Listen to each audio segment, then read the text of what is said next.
Hi guys, it's Tuesday on the Pagan Perspective. This is Cara, and I just realized it's Tuesday when I got out of class. And this week's topic, we are talking about illness, mental illness, and physical illness, and how you should deal with practicing while ill, either mentally or physically. So I'm gonna go to lunch and then do this video, but that's what we're talking about.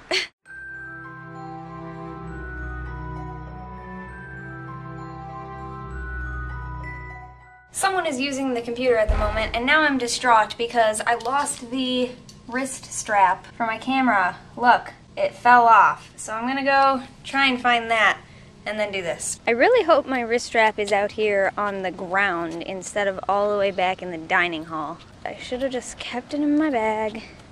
It's never happened before. Great success. Now I can talk to you all about illness.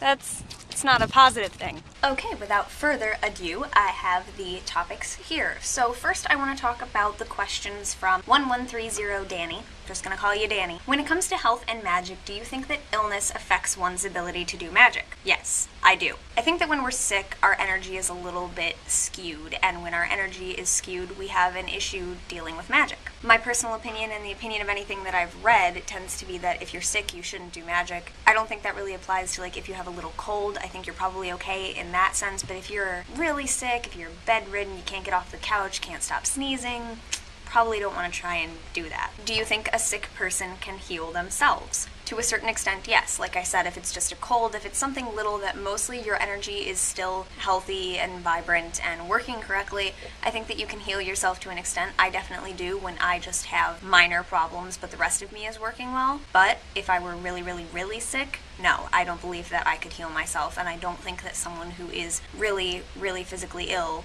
or mentally ill, I suppose, I don't think that if you're really ill, you have the energy within you enough to heal yourself or another person. So I would say that in order to heal yourself or another person, you should be healthy. Do you think someone with a disease that lasts throughout life is unable to do magic because their energies are tainted in some way? Again, I think it entirely depends on the illness. If it's something really debilitating, then I think it could be hard. But if it's something that just is a part of your life forever, but otherwise you operate completely fine, I don't think that it matters. It would be hard for me to come up with an example, but I think that's the simplest way I can put it, is that if it interferes with your energy and your ability to work on that level, yes, I think it would be very difficult for someone to do that.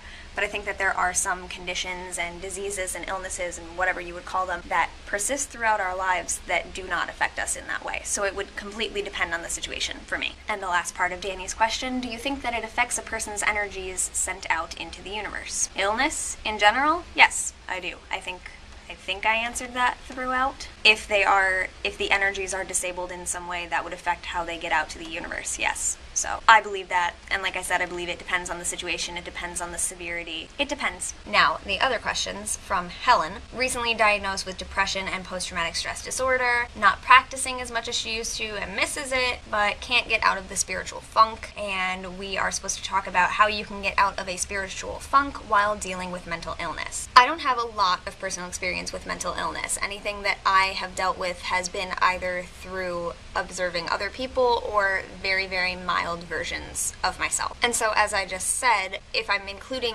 mental illness as being something that affects your energies, I would think that it would be hard for you to heal yourself, and so I think that it would be definitely perpetuating the spiritual funk that you feel you're in because you can't heal on your own and you would need some kind of outside help. I do think that my craft in particular is very uplifting for me, and so just reading about it, doing little projects about it, talking to other people about it would help me. But you could also go to an outside source for healing and help of that nature. Sorry, I'm switching points of view so that I can see if people are going to come up the stairs and come in here, because I keep getting really nervous that I hear noises and I don't know if someone's going to walk in. But yes, so I do think that having a mental illness of any sort, mild or otherwise, could definitely be keeping you in that sort of spiritual funk. But I think that getting into things that you really enjoy, whether it is your spirituality or something else that you just really enjoy, can help you gradually come out of that. And I understand that it's a lot bigger of a thing than the small things that I've dealt with, so it may not be as quickly, gradually, as I seem to be implying. But I do think that the first thing that I would do is go to someone else who is like-minded and who I would trust to heal me on the spirit level first, on the energetic level, and I would work with someone else to try and get that part of me back up, and then once my energy were back in order, I would feel more able to do things on my own. I would keep meditating, I would keep looking to my dreams for symbolism and what I can do. I would keep doing the things that seem to take less energy or that seem to be more easy to do when you might not be in the most peppy mood. And I know that it's not the same situation that you're going through, but I know that I've had days where I just really don't want to do anything. I don't want to meditate, I don't want to think critically, I don't want to get out my stones and sit and meditate with my stones or whatever. But I think if you can do that, those kinds of things are really helpful, and I definitely would try to, if I really wanted to take the first spiritual healing step, I would try and contact one of my friends who I know is familiar with the process and have them work with me on that. Can't say it's a definitive answer, but that's what I would try to do. So I hope that helps at all, even though it's obviously a very personalized thing. Maybe some other people are dealing with similar things. Maybe they could help you out in the comments, video responses, things like that. Hint, hint, viewers. Because when we can't help the viewers, hopefully the other viewers will help each other and work something out amongst you. So that's my video. I'm sorry that I couldn't be more helpful on that, but I hope I covered everything pretty well. I know that I gave some brief responses in the first section, but I really think that those kinds of things have always been quick answers to me, so I hope that that was sufficient. Thank you very much for watching. I will see you guys next week for a pretty fun topic. Hopefully, I can prepare and have it be fun. So I'll see you then. Thanks for watching, and blessed be.